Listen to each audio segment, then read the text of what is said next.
I now give the floor to the representative of Israel. Mr. President, distinguished Council members, the renewal of UNIFIL's mandate this year by this Council is not an ordinary renewal. It is taking place under extraordinary circumstances after the watershed event of October 7th.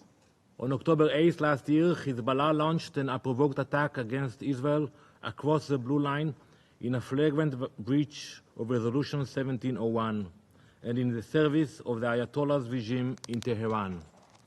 Since then, over 8,000 rockets have been launched from Lebanon to Israel. Over 300 explosive UAVs made in Iran and over 1,500 anti-tank missiles have been launched against my country. Over 60,000 Israelis living in the north of Israel have had to leave their homes. 46 Israelis were killed, including 12 innocent children in Majd al-Shams, who were murdered by a rocket of Hezbollah. Over 300 Israelis have been wounded. Communities are targeted daily. 180 million square meters of forests and woods were burned. Hezbollah's attacks are part of a border conflict with the head of the snake in Tehran. The Ayatollahs attacks Israel from 7 fronts. They are the chief source of instability in our region, and the international community should show resolve in the face of this dangerous regime. Mr. President, the last few months proven what Israel has been saying for years to be correct, that Hezbollah has been breaching Resolution 1701 constantly, that it built a huge arsenal of rockets in South Lebanon, south of the Litani River, under the nose of UNIFIL. Most of these rockets were amassed in villages in South Lebanon, in homes, in mosques, near vital infrastructures, near UNIFIL posts, and in open areas under the woods and bushes, or in the area that Hezbollah described as private properties. That's an important term to remember, private properties, because they don't allow UNIFIL to enter those private properties. Just this week, when Hezbollah launched over 300 rockets, missiles, and explosive drones against Israel, Hezbollah's Secretary General Hassan Nasrallah admitted openly that most of these rockets were launched from South Lebanon, from within UNIFIL's area of operation. Mr. President, it's important to stress that 90% of the rockets and missiles fired at Israel this week by Hezbollah were launched from civilian areas in South Lebanon. Allow me to share with you 2 pictures. The first one is from the village of Balida in southern Lebanon. And what you can see in the picture, the red dots, are the places where the rockets were launched into Israel. It was 160 meters from a gas station. You can see the gas station here in blue. It was 220 meters from a school. That's what they are doing. They're placing the rockets in civilian communities. Or another picture that I want to share with you. It shows a UNIFIL facility in southern Lebanon near the village of Hania. And what you can see in the picture, the red dots, are the rocket launchers. We have the ability to see once it's being launched into Israel. And this one is 150 meters from the UNIFIL base. And I ask, will it be reported by UNIFIL that the launchers were placed? And those who are interested, I will share with you dozens of pictures like that we have that show that they are placing the rockets next to UNIFIL bases. Mr. President, despite what I just described above, the text of the UNIFIL mandate renewal that the Council just adopted does not address the core problems surrounding the implementation of Resolution 1701.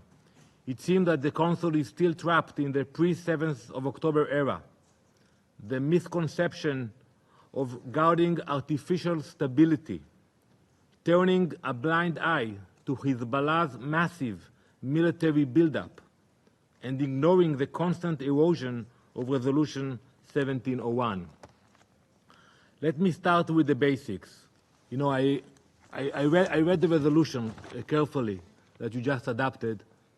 The word Hezbollah doesn't appear in the text of the mandate renewal, not even once. So it's like there's like other forces there. Why not to name it? Who is there? You can name Israel, you can name Lebanon, and you must name Hezbollah. This is simply absurd fact represents the deep problem in the implementation of Resolution 1701. The fear to talk about the breach of the arms embargo, the fear for the protection of UNIFIL's force because of Hezbollah's constant intimidation, the desperate attempt to sustain artificial stability at all costs while ignoring Hezbollah's massive military buildup. This reality must change if we wish to create a long-term and sustainable stability in the Israeli-Lebanese border. Let's call a spade a spade. Moreover, it is unacceptable that this resolution puts both sides on an equal footing, calling for both to de-escalate. There should have been a clear distinction between Israel and Hezbollah. There should have been a strong condemnation of Hezbollah, who is the sole responsible for the current escalation. The burden of proof here is on the Lebanese government and Hezbollah, not on Israel. In addition, the text doesn't devote appropriate attention to the core problems of Resolution 1701. First, it does not address the breaches of the arms embargo on a daily basis by Iran and Hezbollah. Hezbollah is transferring weapons to Lebanon through land, sea, and air, including through the Beirut airport. Yet there is not one word about it in this text. Second, the text fails to clearly note that there should be no arms south of the Litani other than those of the Lebanese army. Neither the Radwan force nor anything from Hezbollah's arsenal should be present south of the Litani River. Hezbollah must not be allowed to build military compounds using the excuse of private property to deny access to the Lebanese army and UNIFIL. Mr. President, we thank the TCC and UNIFIL for their contribution in trying to maintain peace and stability along the Blue Line.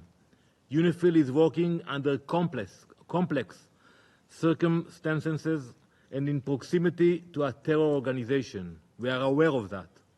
However, UNIFIL should also draw serious conclusions from the current escalation, as it has exposed the failures of this force that Israel has alerted this Council about in the last few years. I'll give you a few examples. UNIFIL must report. We don't expect them to fight Hezbollah. We will defend ourselves. But they must report the realities on the ground and not hesitate to describe clearly the problematic situation. Israel revealed many proofs over the last 2 years that Hezbollah and the Radwan force are building military compounds along the Blue Line under the cover of the so-called green NGO. They name it Green Without Borders. It sounds so nice, like the care for the environment, but it's not. It's a camouflage. You know, Green Without Borders, that's the name of the compound of Hezbollah next to our border, and it was not reported by UNIFIL. They have used it to deny UNIFIL forces access to this location. Here's another example. You all remember what happened at the Druze village at Majd al-Shams. UNIFIL and DPO would not say where the missile came from, despite the fact that UNIFIL has the means to establish where this missile was shot from.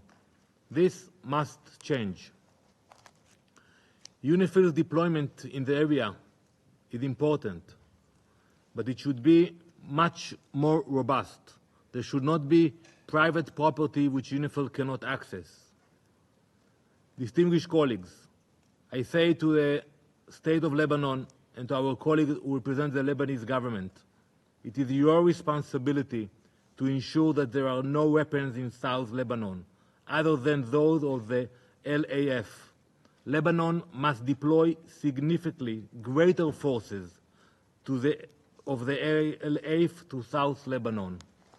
Lebanon needs to decide if it wants to be a hostage in the hands of Hezbollah and Iran. It must decide if it wants to be a functioning state which provides security to its citizens and its neighbors, or become a failed state controlled by Iran. We know that many people in Lebanon are hostages in the hands of Hezbollah and oppose this war. We also know that many Lebanese chose to leave this summer out of fear of escalation because of Hezbollah's actions. Lebanon must make this choice and cannot hide behind the back of UNIFIL. Mr. President, Israel is determined to return its civilians to their homes in the north and have a stable border with Lebanon. We do prefer the diplomatic solution, and we thank all those who worked tirelessly to bring about such a solution, especially the United States. But let me be clear, time is running out. Israel will not tolerate such a reality for much longer. If diplomacy fails, we will use all the necessary means to restore calm and stability to the north of Israel.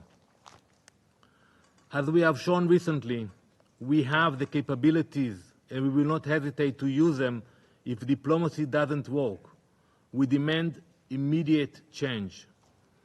A unified international community against the Ayatollah's regime will be an important deterrent to its dangerous behavior. The first step should be the Council designating the IRGC and Hezbollah as terrorist organizations. Thank you, Mr. President. Thanks for watching. Drop a comment below.